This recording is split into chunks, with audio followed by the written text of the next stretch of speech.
बिस्मिल्लाहिर्रहमानिर्रहीम इय्याका नअबुदु व इय्याका नस्तईन। व्यूअर्स, मैं हूं जाहिद अजीज़ लंगर गपशप के प्लेटफॉर्म से। उम्मीद करता हूं आप सब लोग खैरियत से होंगे और आपके दिन अच्छे गुजर रहे होंगे।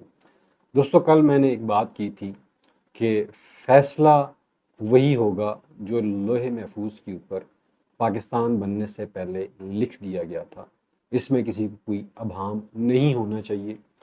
आपने देखा कल से आईनी तरमीम के हवाले से काफ़ी शोर था, गुल था और मुल्क में एक बेयकीनी की सूरत हाल थी दोस्तों।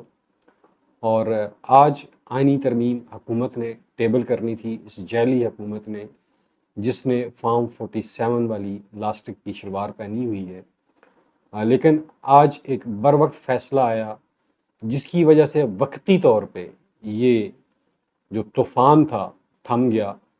आपको याद होगा मखसूस नशस्तों के ऊपर फुल कोर्ट, सुप्रीम कोर्ट का जो फुल कोर्ट बेंच था, उसने एक फ़ैसला दिया था पीटीआई को मखसूस नशस्तें देने के हवाले से, और जो आज़ाद अरकान डिक्लेयर किए गए थे उनको पीटीआई का अरकान कहा था कि ये हैं। और इलेक्शन कमीशन ने इस फैसले के ऊपर अधूरा अमल किया, सिर्फ 39 लोगों को पीटीआई का कंसीडर किया। हालांकि उनके सर्टिफिकेट भी चेयरमैन जो अभी हैं गौर साहब, उन्होंने साइन किए हुए थे।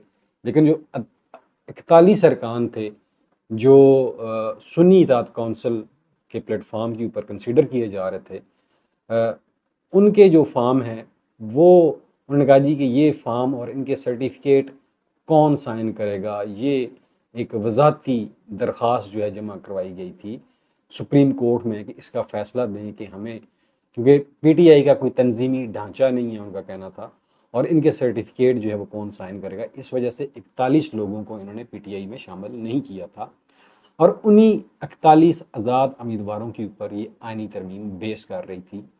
और जिसमें से काफ़ी सारे 6-7 लोगों को इन्होंने अगवा भी किया हुआ है और मुख्तलिफ सेफ हाउसेज़ में रखा हुआ है ताकि जब आइनी तरमीम पेश हो तो इनको वहाँ पे पेश किया जाए और इनसे ज़बरदस्ती वोट लिया जाए। आज इनके इस सारे मंसूबे को सुप्रीम कोर्ट ने 8 रुकनी जो बेंच था उसने उड़ा के रख दिया है और आज उन्होंने 4 सफ़ात के ऊपर मुश्तमिल एक तफसीली फ़ैसला जारी किया है इलेक्शन कमीशन की दरख्वास्त के ऊपर। और उसमें उन्होंने ये लिखा है कि सुप्रीम कोर्ट के अक्सरीती फ़ैसला देने वाले जजों ने वजाहत में कहा कि इलेक्शन कमीशन की वजाहत की दरख्वास्त ताख़ीरी हरबा है। इलेक्शन कमीशन की वजाहत की दरख्वास्त अदालती फ़ैसले पर अमल दरामद के रास्ते में रुकावट है। फ़ैसले में कहा गया कि इलेक्शन कमीशन की वजाहत की दरख्वास्त दुरुस्त नहीं। इलेक्शन कमीशन ने खुद बैरिस्टर गौर को पार्टी चेयरमैन तस्लीम किया। इलेक्शन कमीशन वजाहत के नाम पर अपनी पोजीशन तब्दील नहीं कर सकता। ये आज उस 4 सफ़ात के फ़ैसले में लिखा हुआ है। और फिर सुप्रीम कोर्ट के मुताबिक 41 आज़ाद करार दिए गए MNAs तरीके इंसाफ के अरकान कौमी असम्बली हैं। सुप्रीम कोर्ट ने इलेक्शन कमीशन को फौरी अमल दरामद का हुक्म दिया। मखसूस नशस्तों के केस में सुप्रीम कोर्ट के 8 अक्सरीती जजेस का तहरीरी हुक्मनामा जारी कर दिया गया। मेरे ख्याल में अब तो इलेक्शन कमीशन को कोई अभाम नहीं रहना चाहिए कि वो ख़ुद कितनी दफ़ा ख़त किताबत कर चुके हैं और जिसमें वो चेयरमैन जो गौर साहब हैं, बैरिस्टर गौर को चेयरमैन के तौर पे ख़िताब किया और वही चीज़ें आज इन 8 जजेस ने उस फैसले में लिखी हैं कि आप खुद उन्हें चेयरमैन कंसीडर कर रहे हैं और आप कह रहे हैं कि वो तंजीमी ढांचा नहीं है। और फिर इलेक्शन कमीशन ने कहा जी कि सुप्रीम कोर्ट के इस फैसले में कहा गया कि जो पीटीआई है वो एक पार्लिमानी जमात है और उसका सियासी ढांचा भी मौजूद है। अगर आप कहते हैं कि इनका सियासी ढांचा मौजूद नहीं है तो एक डिफेक्टो क्लाज होती है जिसके तहत आप जो भी बंदा कोई भी काम सर अंजाम दे रहा होता है किसी पार्टी का तो उसे सरबराह कंसीडर किया जाता है। तो इसके ऊपर इलेक्शन कमीशन जो है बड़ा तलमलाया और फौरी इजलास बुलाया और कहा जी कि हमने तो ये सुप्रीम कोर्ट ने हमें धमकी लगाई है जी और इस धमकी को हम जो है वो नहीं मानते हैं और हमने कोई तखीर नहीं की है वगैरह वगैरह इस तरह की बात की है। वो कहते हैं ना कि बिल्ली के ख्वाब छिछड़े, तो वो वाली हरकत की है इन्होंने। इससे ज़्यादा ये कुछ ना कर सकते थे और ना ही इन्होंने कुछ किया है। और दूसरी तरफ ये भी बता दूं कि आज मौलाना साहब की जो 8 वोटें हैं वो बड़ी अहम हैं। अब ये मामला कल पे चला गया है और कल ये सेनेट से आगाज़ करेंगे कि ये जो आईनी पैकेज ये लेकर आ रहे हैं अदलिया के हवाले से, वो पहले सेनेट में पेश किया जाएगा। और सेनेट में मौलाना साहब के जो 8 वोट हैं वो बड़ी अहमियत अख्तियार कर गए हैं, 5 बड़ी अहमियत अख्तियार कर गए हैं। और इससे पहले मौलाना से मुलाकात की है हुकूमती वफ्द ने, जिसमें मोहसिन नकवी भी थे और आज़म नज़ीर तारड़ साहब भी थे। और उन्होंने मौलाना साहब को कन्विंस करने की कोशिश की है कि इस आइनी पैकेज की आप हमायत करें और सेनेट में हमें वोट दें। लेकिन मौलाना ने उन्हें कोई यकीन दहानी तो नहीं करवाई, लेकिन उन्हें ये कहा है कि अभी थोड़ी देर में पीटीआई का वफ्द भी आने वाला है, मुझे देखने दे कि उन्होंने क्या तजावीज़ लेकर आए हैं। लेकिन मैंने आपको कहा ना, मौलाना साहब बड़े ज़ीरक और बड़े समझदार सियासतदान हैं, वो घाटे का सौदा नहीं करते।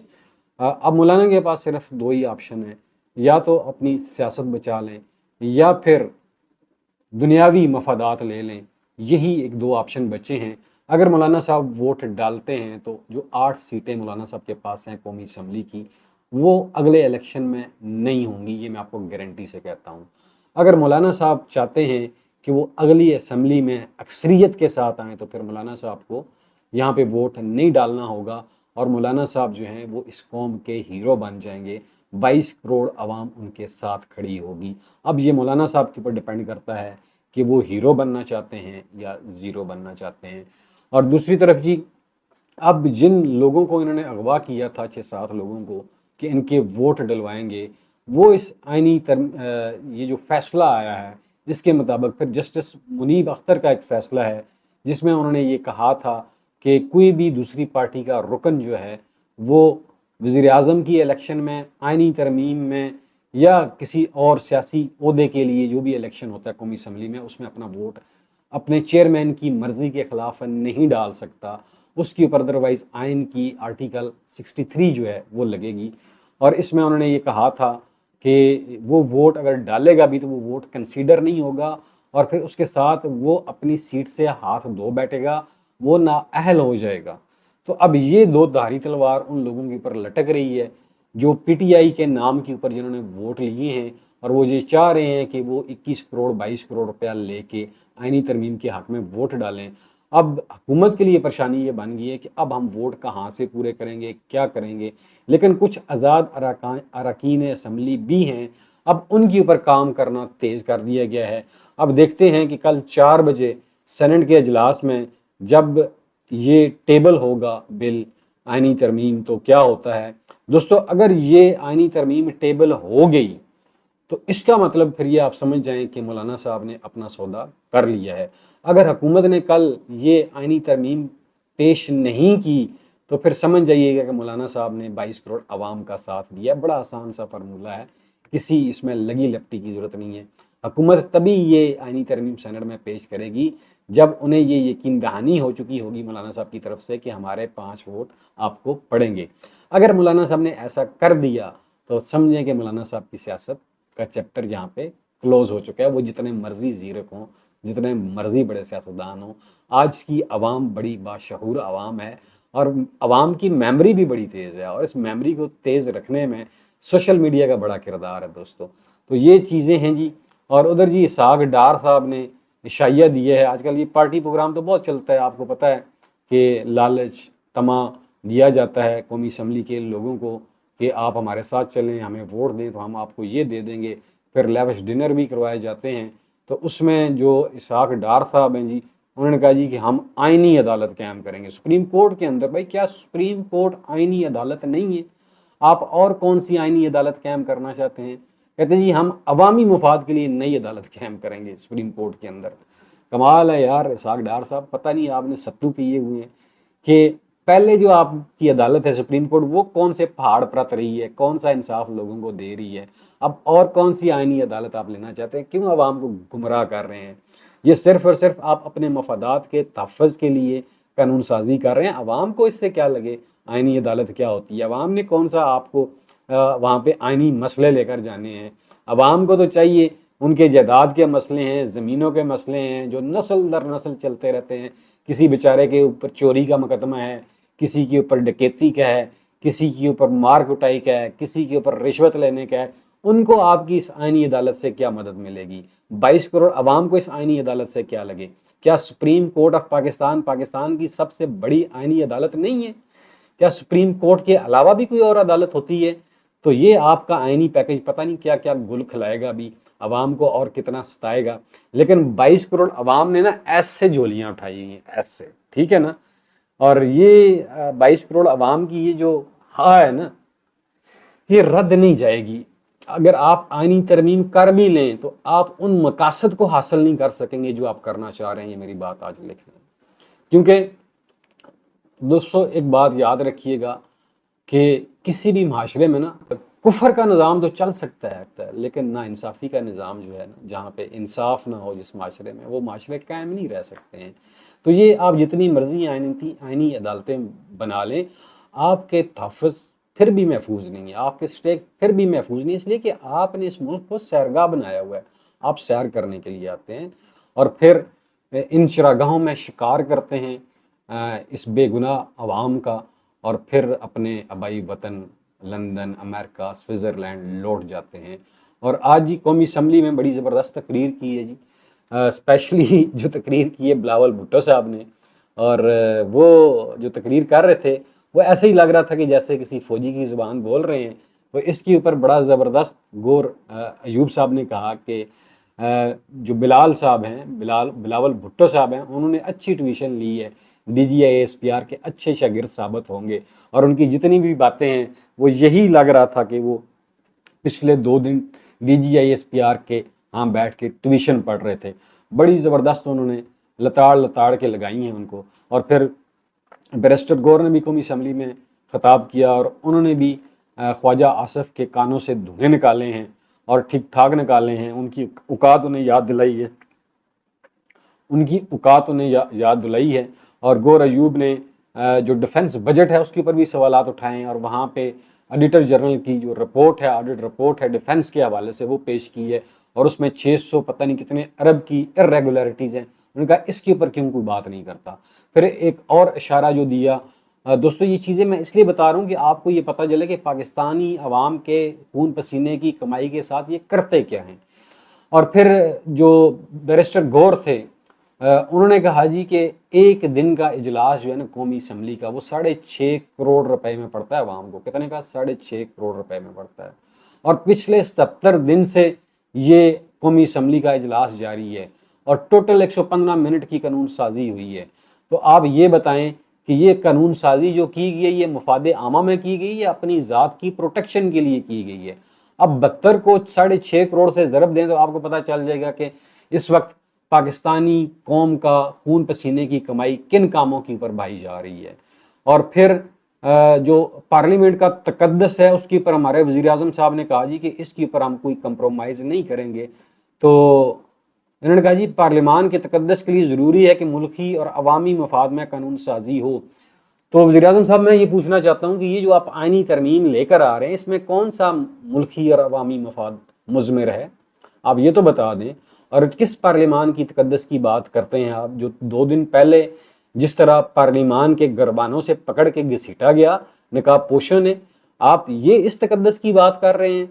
आपके दौर में सुप्रीम कोर्ट के ऊपर हमला हुआ, आपके दौर में पंजाब असम्बली के अंदर पंजाब पुलिस घुसी, और फिर आपके हिस्से में ये रसवाई आनी थी कि कौमी असम्बली के मेम्बरान को उनके गुरबानों से पकड़ के कौमी असम्बली से बाहर ले जाया गया, कौमी असम्बली के अहाते से गिरफ्तार किया गया। ये आप तकद्दस आप कायम करना चाह रहे हैं। और फिर जो आप आईनी तरमीम लेकर आ रहे हैं इसमें मुझे बताएं ना कि 22 करोड़ अवाम में किसी एक फ़र्द का सिवाय आपके ख़ानदान के और जरदारी के ख़ानदान के अलावा किसी एक आम आदमी का भी भला होगा? मुझे इस बात का जवाब दे दें। नहीं, ये सिर्फ और सिर्फ अपने जैली अवाम, जैली जो मैंडेट है, जैली जो हुकूमत है उसको दवाम देने के लिए दोस्तों ये कानून साजी की जा रही है। इसका आम आवाम से कोई लेना देना नहीं है। इसको आप आवाम का इससे कोई लेना देना नहीं, कोई एक तहफ़्फ़ुज़ भी नहीं है आम आवाम को। क्या इससे रोटी सस्ती हो जाएगी, आटा सस्ता हो जाएगा, दाल चीनी घी ये सस्ते हो जाएंगे इस कानून साजी से? ये तो बताएं ना। आपको अवाम ने कौमी असम्बली में इसलिए वोट दे के भेजा था, बल्कि आपको तो वोट ही नहीं दिया, आप तो जैली वोट के ऊपर आए हुए हैं। जैली फॉर्म 47 की इलास्टिक की शलवार पहनी हुई है आपने, आप किस चीज़ की कानून साजी कर रहे हैं? अवाम भूख से मर रहे हैं, बिजली के बिलों से मर रहे हैं, गैस अवाम को नहीं मिलती है, पानी साफ पीने का पानी नहीं मिलता है, और आप यहाँ पे बैठ के गुलशरे उड़ा रहे हैं। तो क्या पाकिस्तानी अवाम का हक नहीं है कि आपके गिरबान के ऊपर हाथ रखे और पूछे कि आपको इसलिए असम्बली में भेजा गया था कि आप इस तरह अपने खानदान को तहफ़्फ़ुज़ दें, दो खानदानों को आप तहफ़्फ़ुज़ दें, अपनी चोरियां छुपाएं, अपनी मनी लॉन्ड्रिंग छुपाएं? तो इसलिए क्या अवाम ने आपको वोट दिए थे? दोस्तों ये सारी ड्रामेबाजियां हैं, इसके अलावा कुछ नहीं है। लेकिन मेरी एक बात याद रखिएगा, इनकी ये ड्रामेबाजियां जो है ना, इनके काम नहीं आने वाली हैं, क्योंकि जो अल्लाह की तदबीर है ना, उसके आगे सब बेबस होते हैं। का यहाँ पे स्वाय नबी पाक सल्लल्लाहु अलैहि वसल्लम के कोई परफेक्ट नहीं है, दुनिया में कोई आदमी परफेक्ट नहीं आया स्वाय मेरे नबी के हज़रत मोहम्मद सल्लल्लाहु अलैहि वसल्लम के अलावा कोई परफेक्ट नहीं आया।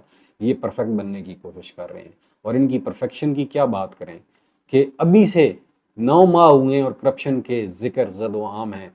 किस तरह इन्होंने चीनी माफिया को तहफ़्फ़ुज़ दिया और 1.5 लाख टन चीनी इन्होंने बाहर भेजने की इजाज़त दी, बरामद करने की। तो ये तो इनके हाल हैं। और अभी पाकिस्तान में चीनी 150 रुपये किलो मिल रही है। अगर इतनी चीनी है तो पाकिस्तानी मार्केटों में लेकर आएँ ताकि चीनी सस्ती हो, लेकिन इन्होंने अपना माल बनाना है।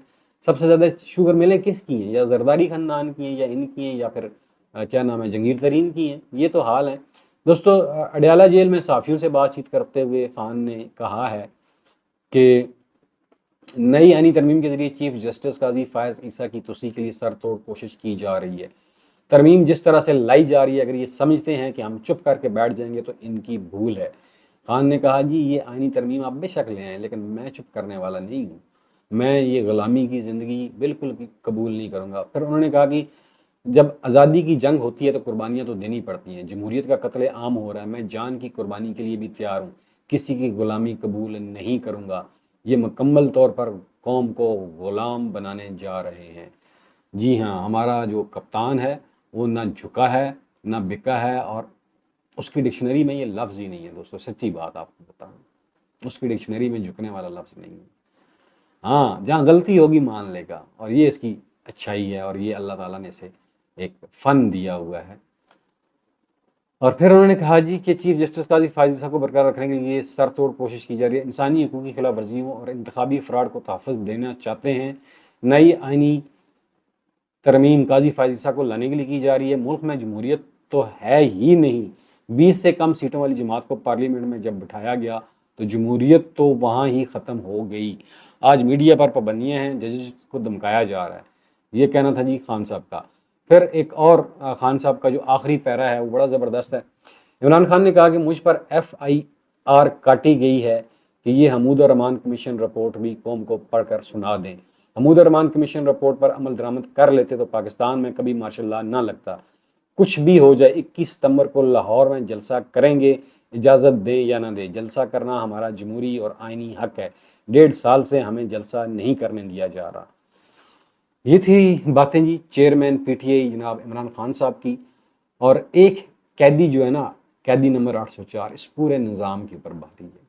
ये मीडिया वाले कहते हैं ना हम सोशल बाइकाट करेंगे इनका, मीडिया वाले कहते हैं हम बाइकाट करेंगे PTI का। PTI ने तो खुद अनाउंस कर दिया कि हम मीडिया का बाइकाट कर रहे हैं, हम किसी टीवी प्रोग्राम में नहीं जाएंगे। आप चला के देखें अपनी टीवी, आप देखें अपने चैनल्स को उठा के, उनकी रेटिंग देखें, कौन लोग देख रहा है आपको? कोई भी नहीं देखता। सब सोशल मीडिया की ओर शिफ्ट हो चुके हैं, इसलिए कि सोशल मीडिया सच्ची बातें बताता है। आप तो सिर्फ वही चीज़ बताते हैं जो आपको ऊपर से हुक्म होता है। और खान का जो एक ट्वीट क्या आ गया, आज असेंबली में सिर्फ खान के ट्वीट के ऊपर ही बातें होती रही। ये तो इनकी मर्दानगी है कि एक जेल में बैठा हुआ शख्स जिसके पास ना टेलीफोन है ना इंटरनेट है, और उसका ट्विटर हैंडल से एक ट्वीट आता है और इनकी सीटी गुम हो जाती है, ये आवाज़ बाख्ता हो जाते हैं, और पूरे 26-27 चैनल को कहा जाता है जी इस ट्वीट के ऊपर प्रोग्राम करें, इस ट्वीट के ऊपर प्रोग्राम करें। देख कौन रहा है भाई? आपके इन प्रोग्रामों को देख कौन रहा है? शाम को देखें तो सही ना अपने टीवी चैनल की रेटिंग्स। तो ये तो सूरत हाल है दोस्तों उम्मीद करता हूँ ये वीडियो आपको पसंद आएगी। आखिर में अपना और अपने पैरों का ख्याल रखिएगा। मुझे दीजिए इजाज़त। पाकिस्तान पाइंदाबाद।